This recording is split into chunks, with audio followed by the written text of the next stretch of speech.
हिंदू धर्म ग्रंथों तथा महापुराणों के अनुसार त्रिदेवों में सबसे शक्तिशाली भगवान शंकर को माना गया है। ब्रह्मा विष्णु महेश त्रिमूर्ति इस सृष्टि की सबसे बड़ी महाशक्तियां हैं। ब्रह्मदेव को छोड़कर भगवान विष्णु और भगवान शिव समय समय पर अवतार लेते रहते हैं ताकि सृष्टि के संचालन को अच्छे से चलाया जा सके।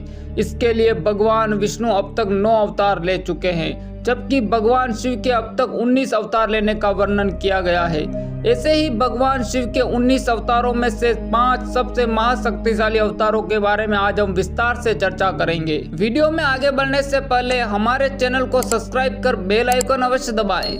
देवों के देव महादेव सृष्टि के विनाशक है, जो कि सृष्टि से जीवन तथा बुराइयों का अंत करते हैं। जब जब इस सृष्टि में अहंकार अपने चरम पर पहुंचा है, तब तब महादेव ने विनाशकारी अवतार रूप में आकर अहंकार का नाश किया है। इसलिए आज हम महादेव के 5 सबसे अधिक शक्तिशाली अवतारों के बारे में बात करेंगे।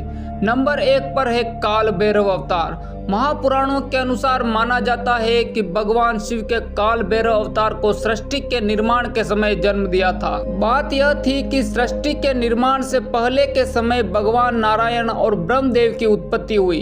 तब ब्रह्मदेव को अपने आप पर सबसे श्रेष्ठ होने का अहंकार उत्पन्न हो गया। तब ब्रह्मदेव के अहंकार के रूप में ब्रह्मदेव का 5वां सिर उत्पन्न हुआ था, जिसको काटने के लिए भगवान शिव ने काल भैरव को उत्पन्न किया था।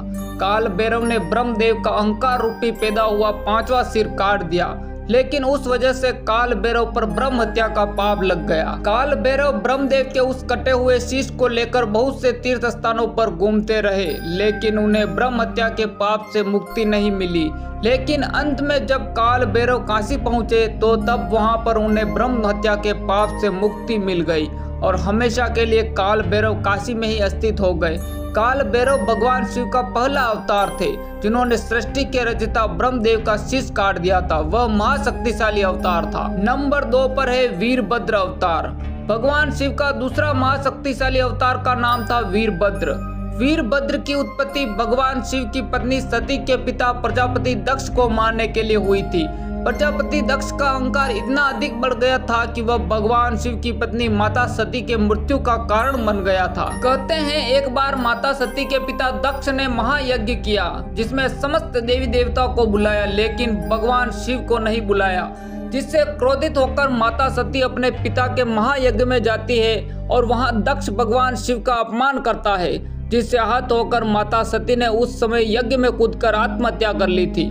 माता सती के मृत्यु से भगवान शिव इतने अधिक आहत हुए कि वह क्रोध में तांडव करने लगे, जिससे यह सृष्टि कांपने लगी थी। तब तांडव करते हुए महादेव ने अपनी जटा का एक हिस्सा उखाड़कर जमीन पर फेंका, जिससे वीरभद्र की उत्पत्ति हुई। महादेव ने वीरभद्र को यह स्पष्ट आदेश दिया कि तुम इसी समय प्रजापति दक्ष के राज्य में जाकर उसका अंत कर दो, और जो भी तुम्हारे रास्ते में आए, चाहे वह देवता हो या दानव, उसे भी भस्म कर दो। वीरभद्र, जो कि महादेव की कुंडलिनी शक्ति का प्रतीक था, उसी क्षण प्रस्थान करता है और प्रजापति दक्ष के महल में आकर उनका यज्ञ विध्वंस कर देता है।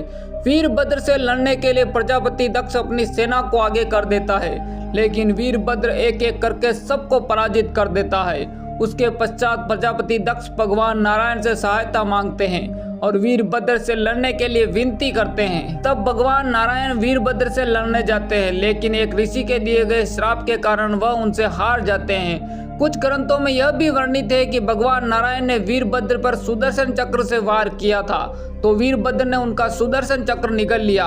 तब नारायण को यकीन हो गया कि आज प्रजापति दक्ष की मृत्यु निश्चित है, इसलिए उन्होंने वीरभद्र से कहा कि अब मैं आपके रास्ते में नहीं आऊंगा।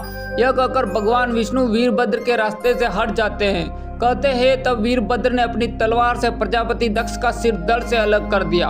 प्रजापति दक्ष का वह सर उन्हीं के यज्ञ में जाकर गिरा और भस्म हो गया। नंबर 3 पर है महाबली हनुमान। भगवान शिव के तीसरे सबसे महाशक्तिशाली अवतार का नाम हनुमान है, जिन्हें हम बजरंग बली, अंजनी पुत्र, पवन पुत्र, संकट मोचन और मारुति आदि नामों से भी पूछते हैं। बजरंग बली हनुमान जी की शक्ति से हर कोई परिचित है। भगवान शिव ने वानर राज केसरी की पत्नी अंजनी को यह वरदान दिया था कि उनके गर्भ से उनका अंशावतार जन्म लेगा। बजरंगबली हनुमान जी के जन्म का मुख्य उद्देश्य भगवान विष्णु के अवतार श्री राम के अवतार लीला में सहायता करने के लिए हुआ था। भगवान विष्णु श्री राम का अवतार लेकर धरती पर से राक्षसों के बढ़े हुए अत्याचारों का अंत करने के लिए मानव रूप में आए थे। श्री राम की इस लीला में उनका सहयोग करने तथा राक्षसों का नाश करने के लिए भगवान शिव के 11वें रुद्र अवतार के रूप में अवतरित हुए थे।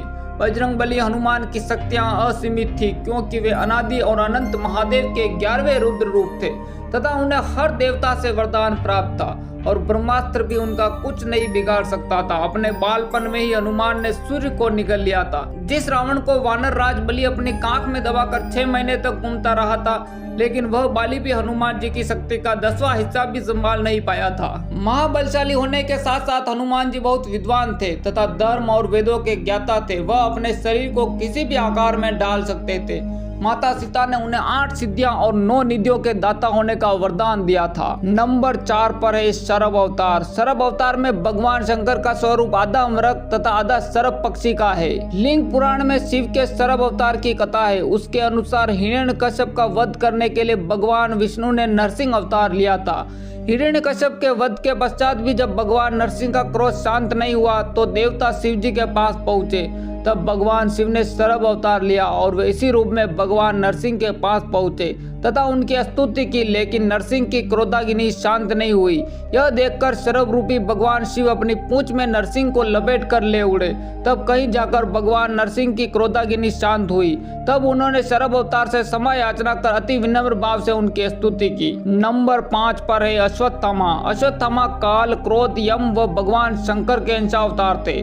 महाभारत में गुरु द्रोणाचार्य के पुत्र अश्वत्थामा ही एकमात्र ऐसे योद्धा थे जो युद्ध को कौरवों के पक्ष में करने की क्षमता रखते थे, लेकिन उन्हें युद्ध के अंत में सेनापति बनाया गया था। द्रोणाचार्य ने भगवान शिव को पुत्र रूप में पाने के लिए घोर तपस्या की थी। उनकी तपस्या से प्रसन्न होकर भगवान शिव ने उन्हें वरदान दिया था कि वे उनके पुत्र के रूप में अवतीर्ण होंगे। समय आने पर स्वंतिक रुद्र ने अपने अंश से द्रोण के बलशाली पुत्र अश्वत्थामा के रूप में अवतार लिया। ऐसी मान्यता है कि अश्वत्थामा अमर है तथा वह आज भी धरती पर ही निवास करते हैं।